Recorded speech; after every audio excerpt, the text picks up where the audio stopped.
Hello everyone, welcome to my YouTube channel Cracks Are Turning Problems into Solutions. This is me Priyasha Das, and today I'm up with an essay writing tips video where I'll be considering the points, not only how to write a good essay, what are the commonly asked topics and the topics which you can expect, but I'll also take up one question from my subscriber, me and my backpack, which was a very valid question related to one of the previously asked essay topics, that is globalization and jingoism coexist. His question was that what will we do in such a situation where we don't know the meaning of a particular word, or we don't know about the topic in detail. Like many of us don't know the meaning of jingoism, right? So it's quite a valid question, and what to do in that situation, I'll also cover that point in this video.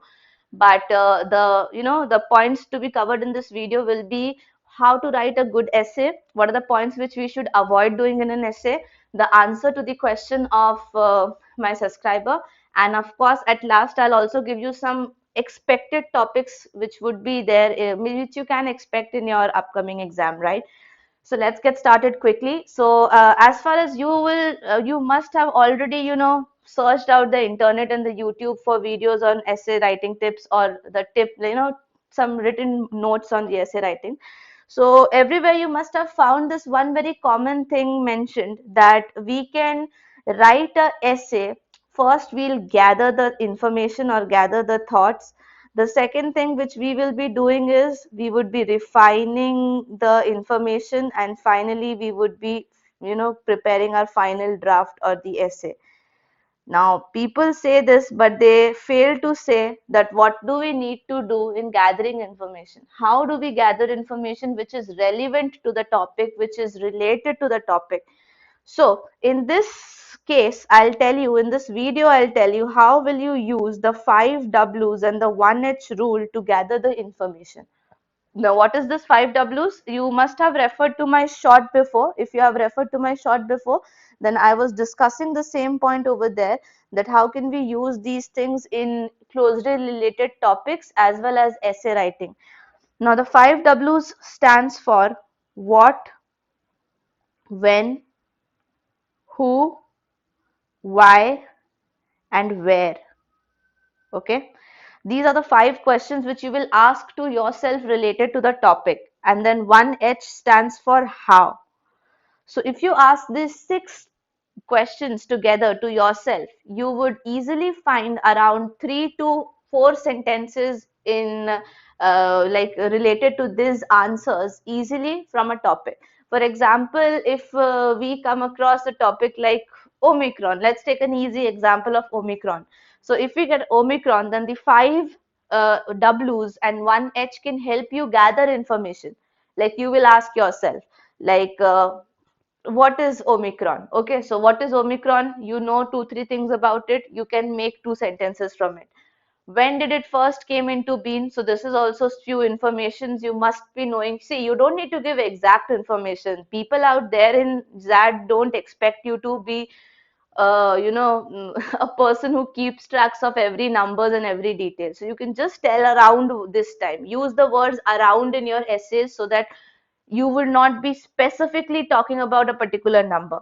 Then who, like who in the sense can be used here, that who first found it, or who was the first person infected, if at all you know, or which was the first country which was infected. So who and which actually go together, so you can use any of them.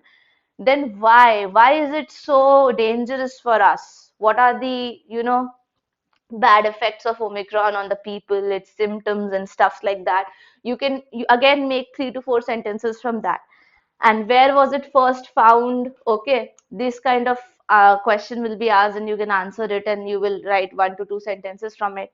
Now, how can we prevent ourselves from Omicron, or how is it affecting people around us?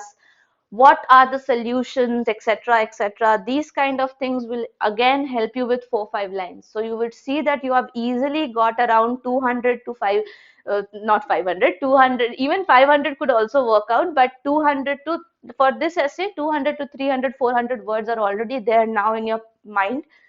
You have noted down few points in the blank sheet you have got, and that's all. That's all. Okay, you have gathered the information.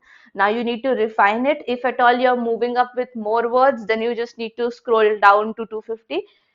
And that's how you will construct your essay. How will you divide it into first, second, third paragraph? I'll tell you when I'll discuss the essays. Okay. Now, listen, this thing. One very commonly asked questions. How can I write about a topic when I don't know anything about it? How can I write 250 words related to the same? Please read it properly. It is less than 250 words. Less than 250 can imply any number, but that doesn't mean you will just like write a single line and come. So a decent essay can comprise of 100 to 200 words, and that is equally acceptable. If you write a 100 words essay also and come and you perform really nice in your the first section, the maths English section, then you will realize that you got a call and your essay will be evaluated in front of you most probably. So then it's all good and okay. Then you have a chance of stating that, okay, since I didn't knew much about it, I'll be honest to tell that I just managed through the essay, and that's the work of a manager. So you can stabilize the situation there, not a problem. But don't freak out for the essay topics. Okay, they will be a nightmare for few, I'm pretty sure, but that should not affect your performance in the first half of the paper. All right. Now, the answer to the question of Mr. Me and my backpack, okay? The question was genuinely nice, that what to do if I don't know the meaning of a topic. And for discussing that, I'll show you few topics on the screen, okay, so that you get an idea of what question he was asking. Imagine you get a topic or you get a question on NFT and you have no idea what the hell is NFT. Okay. Now, in this case, what will you do? What will you do? How will you write an essay on it? As per his question, the question was globalization and jingoism coexist, and I don't know the meaning of jingoism. What will I do? So remember, first, don't freak out because the score of GK and essays are only considered after you qualify for your written round and then go up to your GDPI. So you will definitely get a call and you will definitely attend your personal interview where may or maybe not your essay will be evaluated. At that place, if at all your essay is evaluated, you can just go around and honestly speak up that it's not possible for us to have the knowledge of the entire vocabulary, right? So if I don't know the meaning of a particular word, I anyways managed to write about just about globalization, what I knew, just in case if I could qualify for this round and come and meet you, I could tell you in person that yes, like since I aspire to be a manager, I just managed through this essay and I wrote the things I knew only. Remember that do not ever write any wrong information or any information which you are guessing by any chance. Okay, because that will be caught hold of. So don't do that at all. All right. So this was the answer to your question, me and my backpack, that if at all you get any option, any like topic whose knowledge is very less, okay, then please write down only the things you know about it and move on. Okay, move on means like just sum it around 100 words or something and just focus on your written part, because you know that only if you get qualified there you will anyways get a chance to speak up for your essay. So don't consider that to be too important in your life right now. Okay, now few points which you should avoid in your essays. The point number one is grammatical mistakes. Make sure that you use only those type of simple sentences in which you are comfortable in. A simple essay is a well sought essay and they will really appreciate a essay which is written in simple words and is understood by the common audience as well. But unnecessary usage of idioms, phrases should be avoided. Only if you are a person who has an aptitude for reading and who reads in a normal general scale, okay, that person will use idioms in a different way compared to the person who has little idea of idioms and is just now going to go through the top 100 idioms and their meanings and read through it. So there will be a difference. There will be a wide difference, and you don't need to be, acting smart in that way. So there is no mandatory rule set up that you will use your idioms and phrases and you will make your essays better. See, the time is really less right now, and I would ask you people to focus on your preparation, the normal first part of your paper compared to the essays, because your essays will be evaluated only if you qualify, my dear friend. So first think of qualifying and then think of your essays in the GK section. Okay. And yes, related to this, I have also a road plan for you people for the next year examinations for CAT and XAT, that I will be building up a road plan, and I'll make sure that you people with me, okay, are practicing on this on a daily basis. And I'll tell you the reason why these essays are asked in the examination, be it CAT, be it XAT. Now yes, in the CAT they don't ask it in the examination itself, but if you get qualified or you get a call from any of the IIMs or any colleges, there will be a GDPI and VAT round conducted. This VAT round is nothing but essay writing only. So why do they focus on essays a lot? And why do they give us topics which are related to current affairs or abstract topics? Current affair topics are used to check your awareness related to the your country and your world. How much aware you are. Okay, now awareness doesn't mean that Katrina got married to Vicky Kaushal. Awareness means that what is the present stance of the prime minister on, let's say, cryptocurrencies, what are blockchains, what are NFTs, how is the country performing right now in the economy, things like that. This is called as awareness, and awareness in this way will definitely help you with ideas and information, and when you know about something you can speak the hell out of it easily.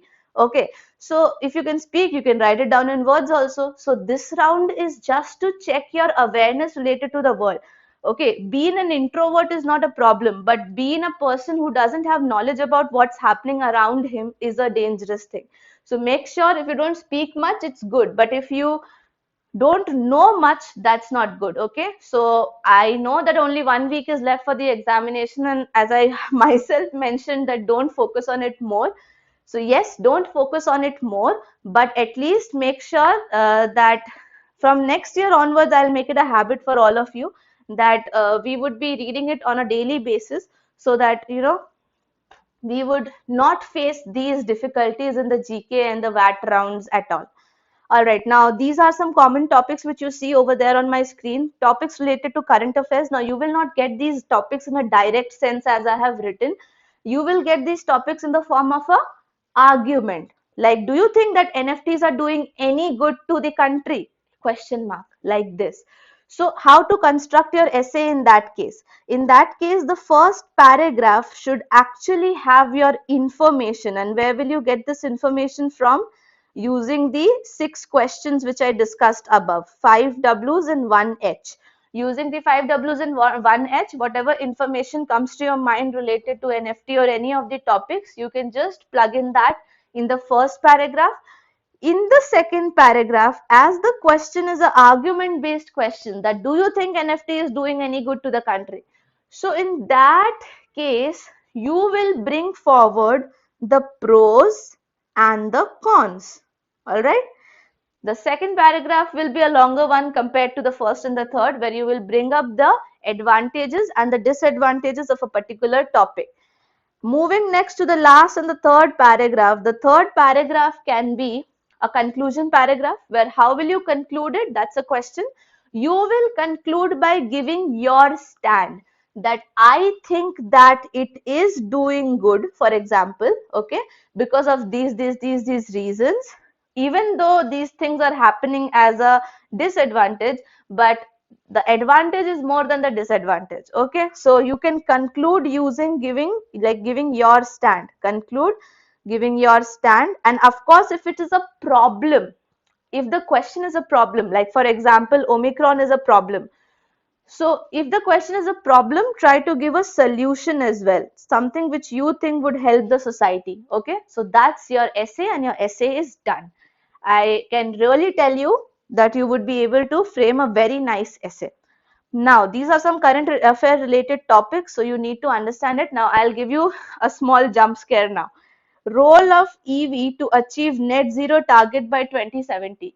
Any idea what is this EV? What is the topic actually talking about? Without searching on internet, please let me know in the comment section if you have any idea about what this topic is actually talking about. And you would be glad to know, like pause this video right now, write it in the comment section, okay? And then replay this video. All right, so I took a pause also, just gave you some time to pause the video and to write what you know about EV without searching the Google. All right, so if I tell you now what is EV and what is the topic, you would feel like writing 500 to 1000 words on it, because this topic I have been using, like we have been, writing essays on it since childhood in our school. EV is electric vehicles, and achieving net zero target is net zero emission target. So basically this is uh, this is an essay on pollution, and we could write our heart out in this, but the way it has been framed and constructed seems so difficult, right? So this is the way how the questions will come or might come in your examination. So be prepared. Now the purpose of this video is not to give you nightmares about essay writings, but to let you know about the good and the bad aspects of this essay writing thing in total. So just be aware of what you're going to expect in your examination, and at least it will not be a surprise for you in the exam. Okay. Now, for the abstract topics, I love the abstract topics. The reason behind that is abstract topics like are not more information oriented, but are more thought oriented, mindset oriented. What are your thoughts on this? What are your beliefs? What are your ethics on it? You need to write down your mindset, and make sure while writing your mindset, treat it as a decision making question only, because how ethical you are, how logical you are, how practical you are will be coming up with the essays you write in the abstract topics. Okay, so generally the abstract topics are the topics which have quotations in it, and you have to explain the quotations with the help of examples. So these essays are example driven, and all the 3 paragraphs in the essay will actually comprise of examples only. So you need to give examples to prove the point which is mentioned in the topic. Like if it is mentioned in the topic that the true essence of democracy can be judged by a 10 minutes conversation with a voter, you need to prove the point. Okay, and if at all you don't know any information about someone's interview, then you can construct it on your own, guys. You can see, this is a trick. Okay, you can just tell that I read it in an article in a newspaper, and then you can just add up. You're not giving information which newspaper, which year, which month. Okay, so you can construct or cook up a story here. So that's why abstract topics, I find it to be easier compared to the current affair topics, only if I don't know the topic. Okay, and just like this you will be, again, like, see, some topics will demand a pro con comparison, like competition leads to cooperation. So what are the advantages of having competition in our life, and what are the disadvantages? We'll be taking up both in the second paragraph. In the first paragraph, we'll only be talking about competition as a term itself separately, and cooperation as a term itself separately. How are they linked? Okay, and the third paragraph will be your stance on it. Okay, do you think that really competition leads to cooperation? If yes, then give an example. If no, then give an example. All right, but don't forget to mention the yes and the no points, like pros and cons, both in your essays. Okay, that forms an integral part of your essay. So with this, I come to the end of this essay writing tips video. And if you like this video, please like this video, share it with your friends. And if you're new to the channel, please subscribe to the channel. This channel comes up with daily content on the MBA preparation topics. And yes, of course, I know only 7 days are left, so all the best for your preparation. Focus more on your preparation, first part of the paper, than on these parts. Okay, and of course, one very important thing which I want to tell you people is, I started this channel on 17th of October. So definitely I was not able to cover up majority of topics. But for the next year, I would definitely make a road plan for how we are going to get started, and how we are going to be completing our entire syllabus in YouTube itself, free of cost videos, every topic, daily practice, and everything. So I'll come up with similar kind of a video after that 2022. Right now, give your exam, and then we'll think of what we'll do next year. So until we meet again, please take care and thanks for watching.